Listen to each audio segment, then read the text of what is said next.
All right, Alexander, let's do an update on Ukraine, and let's start things off with a quick update what is going on the ground, and then we can move over to the Munich Security Conference, which is taking place from the 17th up until the 19th. And Lukashenko is also in Moscow, in Russia as well, meeting with Putin. And we had some interesting comments from Victoria Nuland in an interview she gave with the Carnegie Endowment, and whatever else we need to talk about. But let's just do a quick update as to what's going on the ground, because we have a lot of different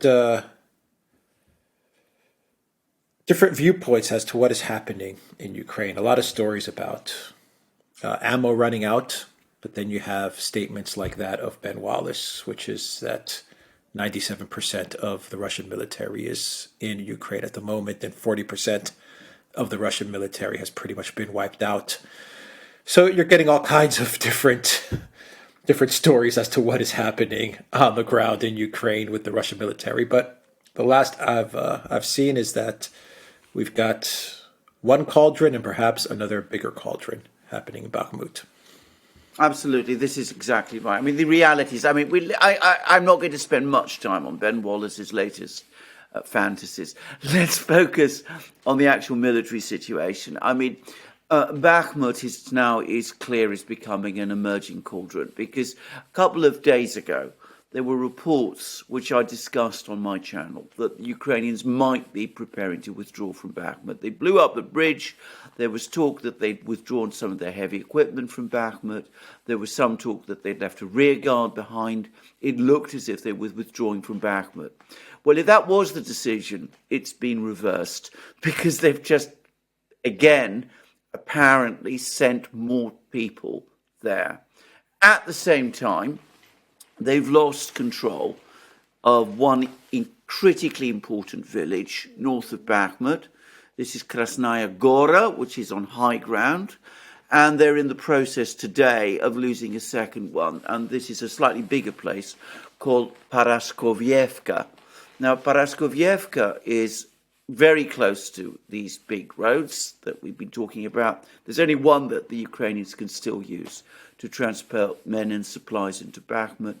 But the more important thing about Paraskovievka is that if it falls, then the way starts to open up for the Russians to push further west towards a town called Chasov Yar. They've approached Chasov Yar from the south. If they push also towards Chasov Yar from the north, then we're talking about a very big cauldron indeed in and around Bakhmut. So already it seems the Ukrainian troops in Paraskovievka are effectively surrounded, and there's apparently thousands of them there. They were troops that withdrew from Solidar have been relocated to Paraskovievka, but the access points to Paraskovievka are being closed. Latest reports suggest that the Russians are now in control of the northern part of this particular village. The Ukrainians are still trying to hold out, but it looks like Paraskovievka is going to be lost, and the Russians, once they capture Paraskovievka, as I said, they're going to close the pincers. They're going to move towards closing the pincers around Bakhmut by pushing further south towards Chasov Yar, which they're already approaching from a different direction. So that seems to be the battle that's going on. Now, this is a long, grueling battle. I thought the Ukrainians might pull back. Zelensky, again, has apparently intervened. They got to hold out there to the very last man. The foreign minister, a man called Kuleba, who's an extreme hardliner, also says that they've got to hold out in Bakhmut. And, of course, the fact that Zelensky is now again talking to the West, he's addressing the Munich Security Conference, we'll come to all of that. He doesn't want to be seen retreating, losing ground, and that's why he's doing it. And there's also news further north, a place called Kremenaya, which is on the border between Lugansk region and Kharkiv region. Very, very tough fighting going on there as well. And the reports suggest, there's reports which are suggesting that Ukrainian losses in this area are now rising to match the losses that they're experiencing in Bakhmut. So very, very tough fighting indeed. Now I'm going to just say a few things about Ben Wallace. 97% of the Russian army is supposedly in Ukraine. Well, self-evidently, that isn't true. There's these hundreds of thousands of Russian reservists have been called up. We've talked about this many times, that they've been located in and around Ukraine. They're not 97% of them in Ukraine. There's a large Russian grouping piling up in Belarus as well. But these are new forces, and as we've discussed in the past, they've not yet been committed to the battle. We've been seeing a lot of fighting going on in Ukraine over the last few weeks, but these fresh troops have not been committed to that battle yet. And Ben Wallace talks about, these Russian army having been devastated. He ought to consult the BBC, because the BBC every so often does an open access survey of Russian losses in Russia, together with a website called Medusa, which is a very strongly anti-Putin Russian website based in Latvia. I mean, they trawl through social media, they trawl through newspapers, they check all the registries, they check all the cemeteries. And what they found is that the total confirmed losses that the Russian military has suffered in Ukraine since the very start of the fighting a year ago up to 12th of February, they can only find records confirming 12,000 people killed. 14,000 people killed. Now that's a lot of people killed, but it doesn't come anywhere close to matching the kind of numbers that people like Ben Wallace are coming up with. So, these figures from the BBC are confirmed, concrete numbers. They are, by the way, they track very closely the numbers provided by the Russian Ministry of Defense. They don't in any way correspond with the kind of numbers that Ben Wallace is coming up with, which seem to be based on, bad intelligence, bad information coming from Ukraine, things that really make no sense at all. Yeah, but I agree. Bad intelligence from Ukraine, bad intelligence from UK intel services. But, Ben Wallace, he may not be a genius, but you would imagine that even he would be able to understand that 97% of the Russian army is not in Ukraine and 40% of the Russian army has not been destroyed. But he comes out and he tells that to everybody. He comes out to an interview and says, this is what's going on. And so my question for you is why? Why is he saying these things when you would think either he does believe it and he's an idiot, or he knows that's not the truth, but he's repeating this claim that he's getting from somewhere or from someone. And it's not only Ben Wallace. You're getting reports from various publications, Collective West publications, from Financial Times to Bloomberg. They're all pretty much saying the same thing. There is no ammo, there are no tanks, there are no fighter jets, and even if there was ammo, tanks, and fighter jets, the situation would still not improve for Ukraine. They're finally coming out and admitting it, but yet we are getting statements from Ben Wallace, like what you just talked about. We're getting statements from Victoria Nuland, who gave an interview yesterday. She said the goal of Ukraine, what Zelensky is working on right now, is taking the territories of Donbass, Zaporozhye, Kherson, and then we're going to focus in on Crimea, and then we're gonna look at some sort of regime change in Russia. We would prefer the Russians to rise up and overthrow Putin. She said that just yesterday. Blinken said that the Zelensky regime, what we're working on right now, he said, is once again Donbass, Zaporozhye, Kherson, a big spring offensive. but I'm going to put a stop to Crimea. I'm gonna tell them not to go all the way to Crimea, and it goes on and on and on. As long as it takes. Ukraine's going to win. Mark Milley said that there's no way Russia can win. I'm just trying to understand. No, it's where is the disconnect when someone is saying there's no more ammo. Look in your warehouse. Look, it's empty. There's nothing left to give. But yet these officials are coming out and they're just making wild statements about the eventual victory of Ukraine. How is this going to happen? How is this spring offensive that Lloyd Austin was talking about 2 days ago and Stoltenberg was talking about 2 days ago? How is this going to happen when you don't have the fighters, the fighter jets, the tanks, the ammo, all of these things to match Russia? How are you going to take back Donbass, Zaporozhye, Kherson, Crimea, like they're telling us they're going to get these territories back? That's what Nuland said. We're going to get all of these territories back. Milley pretty much said the same thing. Blinken the same thing. What is happening here? What's going on here? Yeah, I mean, what is clearly going on is that there is behind the scenes a huge row going on. And when I say a row, I don't mean that the people are shouting at each other, but there is some kind of a debate going on. And you see people staking out positions. So the realists, and they are realists, are coming along and saying, look, we can't sustain this war. This is impossible. It doesn't make any kind of sense. We talked a few weeks ago about sending 88 Leopard 2 tanks to Ukraine. We've only been able to come up with 18. The Germans have come up with 14. The Portuguese might provide another 4. Perhaps later in the year, Poland might come up with some, 30 more very old Leopard 2s, which need a lot of refurbishment. But, we're not able to give Ukraine the 88 Leopard 2s that he was talking about. So we're going to give Leopard 1s instead, but that might also take a very long time.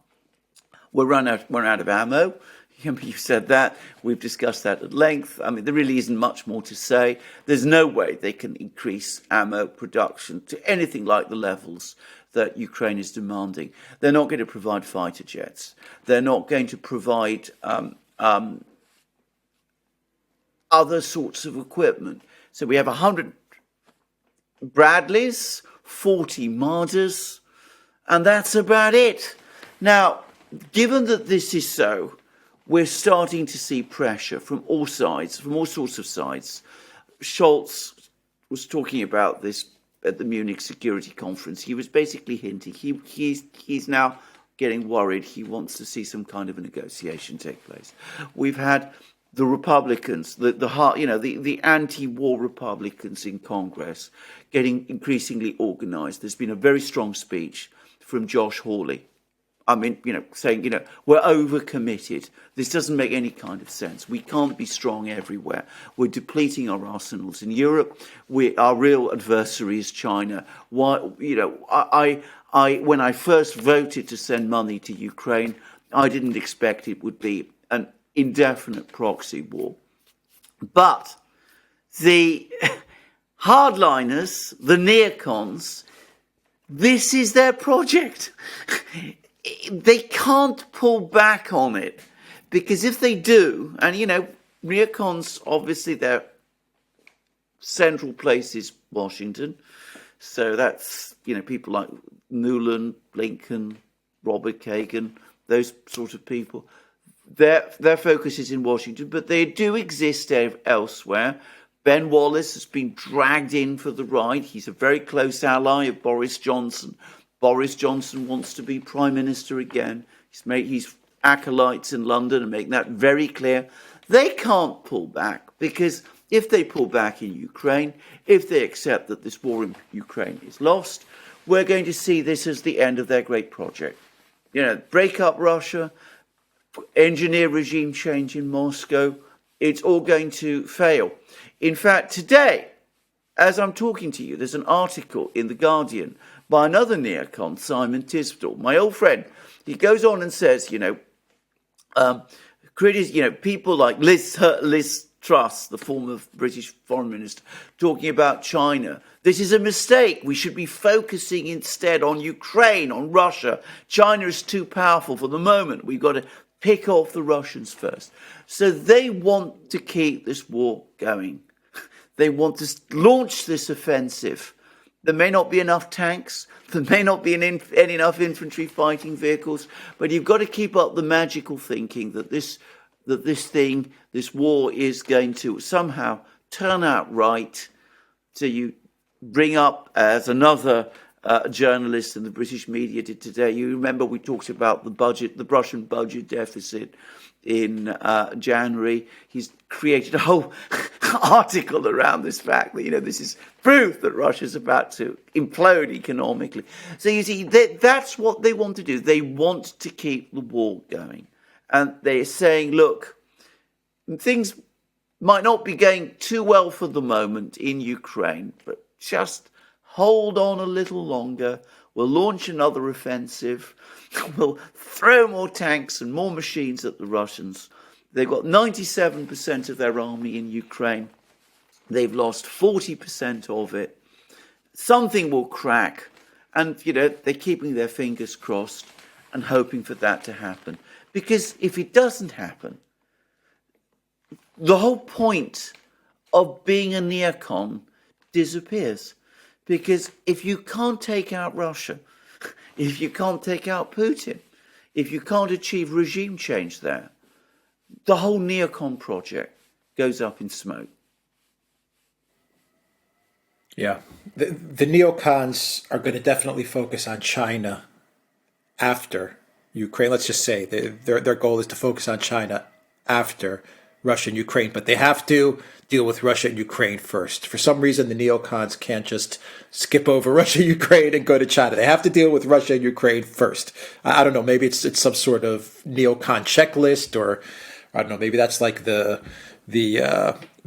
terms and conditions when you sign up to be a neocon. This is the path you have to follow, but they have to deal with Russia and Ukraine, and nothing else matters at this point in time. So we do have the Munich security conference taking place. At the same time, we have Lukashenko meeting with Putin. It seems like it's business as usual between Russia and Belarus. But in Munich, what are we going to see in Munich? Because last year it was an S show, because you had Kamala Harris there, you had Ursula there, Olaf Scholz was there, and you had a suit and tie Zelensky running around Munich, and he was talking about nukes. We're getting nukes. We deserve nukes. It's part of what was it? The Budapest memorandum? That's right. Was that the memorandum with that they always cite? This is proof. This is proof that we deserve nukes because of this memorandum, which I think we've debunked like 10 times in our videos. But many times. But that was last year, and that was kind of the final straw for Russia to green light the special military operation. Zelensky running around saying he's going to get nukes, and no one in the West stopping him from running around and saying these things. No one told him to shut up, which I thought was interesting. But this year, what are we to expect this year? Because we pretty much have the same diplomats. Oh, yeah. It's all the same people. It's all the same people. Yeah. It's all the same people. Yeah, just before we go to Munich, I mean, just to explain about neocons and neocon thinking and why they are so, fixated on Russia. Some of them may have historical grievances towards Russia, that arise from their family histories. But always remember the two great foundational texts of modern neoconism was Brzezinski's Grand Chessboard and this paper, this memo that was written by Paul Wolfowitz right at the start of the George W. Bush administration. And Brzezinski talked about, fragmenting and controlling Russia, and that way you'd control the globe and, put pressure on China. And Wolfowitz said that the central objective of US policy must be to prevent a challenge emerging against the United States from Eurasia. And of course, he was talking about Russia again. So these are their foundational texts. These are their gospels. And it's very difficult for them to break away from this. That's why they come back always to Russia. Why? Yes, of course, they want to come after China eventually, but they can't bring themselves to do that unless this unfinished business they have with Russia is finally resolved to their satisfaction. So that's the thing to always understand about the neocons. Russia first. It's always the way with them. They will never change that, and they will resist any attempt from someone like Josh Hawley, for example, to drag them away from this and to get them to start thinking about other things, like China, for example.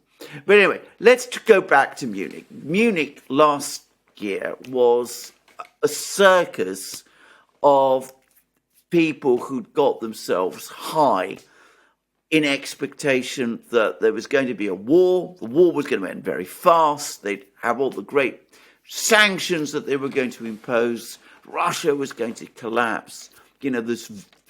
All the restraints had been cast off. All these realists who'd been holding them back.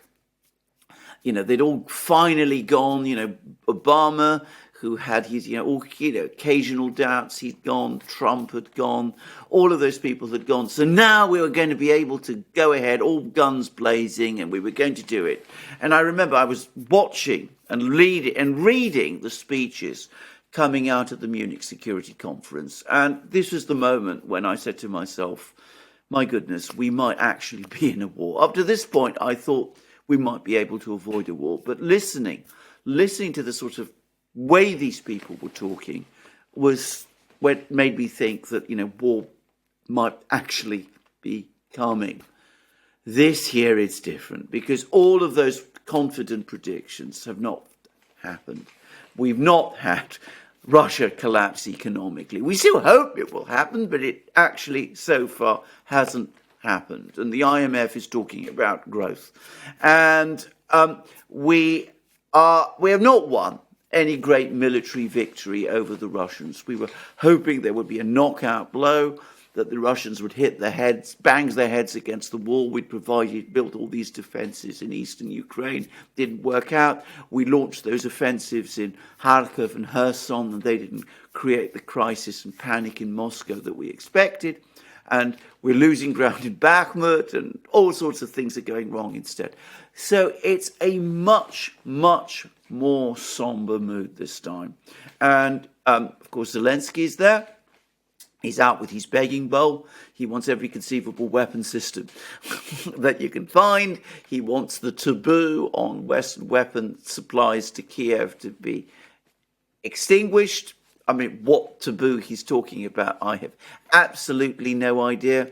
He says that Ukraine is David to Russia's Goliath, but it lacks the sling. It lacks David's sling, which is an interesting metaphor, by the way. But, that's what he's talking about. He's not talking about nuclear weapons this time, by the way, but which he did last time, as you correctly said. But, this time he's not talking about that. But everything he says is predictable. All of the others, they're also talking. So far, the mood seems to be much more somber. And the keynote speech so far has been by our old sleepy friend, Olaf Scholz. He says, yes, we're going to supply Ukraine with all kinds of weapons, but the most important thing is to avoid a conflict between Russia and NATO, and we need to try and find some means to de-escalate. So you don't need to take that especially seriously. I don't, but it's very different from the kind of rhetoric we were getting last year. Is that a sign that there are certain people like Olaf Scholz and maybe Nord Stream has had that effect on him, where they are saying this is enough? Not only is this enough, but these neocons are kind of maniacs, and a guy like myself, Olaf, I'm kind of in over my head. Do you think that may be at play, or not yet? They still need some time to get there. I think they still need some time to get there, and I think that there is a debate going on. As I said, I mean, row is too strong a word, but there is a debate going on, and this is why we're getting all these, extraordinary claims from people like Ben Wallace about the Russian army is 40% degraded and that kind of thing. So we're getting there is a debate. That debate is principally happening not in Munich or in Berlin or in Brussels or in London. It's happening in Washington. There's an article today in The Guardian about, a worried article. Is the Republican right, people like Hawley, people like Marjorie Taylor Greene, are they a real risk to continued funding for Ukraine? I don't believe that, by the way. I think that the pro-war coalition in Congress is still overwhelmingly strong. I mean, Mitch McConnell is still committed to giving Ukraine and the administration all the money it needs to wage the war. But I think the other force that's now, becoming increasingly dominant, that's starting to get its points across through the media. You talked about the articles in the Financial Times, in Bloomberg, in all sorts of places, about the Daily Telegraph, also Politico, about the fact we just don't have the weapons to give Ukraine. I think the militaries across NATO are starting to assert themselves. So no ATACMS missiles from Ukraine, not because we're really afraid that providing these missiles to Ukraine will cause an escalation crisis, but we just don't have enough. The Patriot systems, do you remember we're hearing lots and lots about those? Well, they're not appearing till 2024. We're going to try and produce apparently a few missiles between then and now. Tanks, well, 88 tanks. Ukraine was supposed to get Leopard 2s. They're only going to get 18. We're out of shells. The British Air Force isn't going to part with any of its fighters. Ben Wallace himself had to admit that a few days ago. Didn't like to do it, but he was forced to. So this is the real obstacle the neocons and their friends are running up against. And we've had the RAND Corporation saying a prolonged war isn't in our interest. And we've had the CSIS saying we're running out, our stocks are becoming depleted. We've had the people from the production side. There's an article by Dr. Jack Watley from the Royal United Services Institute in the Telegraph saying we can't just increase shell production tomorrow. I mean, it doesn't work like that. And that's what the neocons are up against. So, of course, what they're going to try and do, and we're going to see that in Munich, even as the sort of voices of restraint, people like Scholz, probably Scholz is very upset about Nord Stream. I think he's even more upset about the tank issue. He didn't want to send the tanks to Ukraine, not because, again, he's got any particular concerns about the Russians. He knows that the military just doesn't have that many tanks. He's also apparently not on speaking terms any longer with Baerbock, because apparently she's been saying cracking jokes at his expense. All of that is coming together, and you can start to see that the lines are the lines are starting to form. And the danger is, what the neocons are going to do is they're going to tell Ukraine, look, we're up against the clock. Sometime around the summer, support is going to run its course. You've got to achieve some kind of breakthrough over the next few weeks and months. By midsummer, you've got to take the offensive. The neocons have never worried too much about the practical realities of things. So they want Ukraine to launch its attack on recover all of Donbass, recover all of Kherson region, recover all of Zaporozhye. They want that offensive to happen, and Ukraine is going to be pushed into an offensive it's simply not really prepared for. Yeah, an offensive with what? That's With my what? Yeah. That was my point from the beginning of the video. An offensive with what? CNN is reporting that Ukraine is burning through ammunition faster than the US and NATO can produce it inside the Pentagon's plan to close the gap. And they're talking about how the Pentagon is now ramping up the production of ammunition for Ukraine, and they're going to be moving to a 24/7 schedule to keep pace with Russia. It's not that simple. I just can't bring myself around to believe that it's just as simple as flipping on a switch and all of a sudden the U.S. is now in a war economy for Ukraine. It doesn't add up, and everything that I'm hearing is confusing me, because you're getting all these different, like we were talking about, you're getting all these different statements and all of these claims about Russia's weak, Russia is losing, we're gonna win, but we don't have ammo, we don't have tanks, we don't have fighter jets, but the hope strategy is going to prevail. I think even Seymour Hersh said in an interview that the Biden White House is relying on magic to win the conflict in Ukraine. I think that's the word he used, magic, magic victory in Ukraine. And then I'm seeing the reality, which is that the physical reality is it's not there. The equipment, the ammo, the troops, it's not there, while Russia has conserved all of their troops, and they've got the ammo. They've been producing the tanks and the ammo for so long. So my point is that the Pentagon, I believe, some people in the Pentagon put a timeline for this to be around the summertime. This is what they said about a month ago. They said, we expect the war to conclude around the summer. That was their timeline that they kind of fixed to this conflict. I think that's what's coming around. I mean, it seems like this is what's going to happen. Is this summer timeline, and the goal right now from the Warhawks is exactly as you said. Is there any way that we can magically create some sort of victory from now until then? And maybe then we'll be able to extend this summer deadline from the military and then push it to the winter, because it seems like the military or parts of the military have said, we're giving you until the summer. That's it. Yes. I mean, I think you're exactly right. In fact, I suspect that there's been discussions. I mean, a few weeks ago, the naval chiefs in the US were saying, we got about 6 months, which correlates with the summer.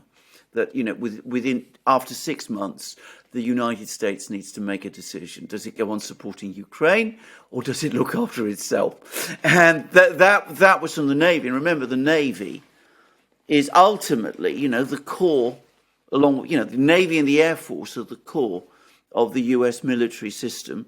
And I would argue the Navy is ultimately the more important of the two. So, that's the Navy speaking. And I think this is probably right, that they say, up to the summer, if you don't achieve your breakthrough by then frankly, you've got to seek peace, even if it's on Russia's terms. So that's why we see all this frenetic activity, why there's talk about, more offensives, why there's talk about getting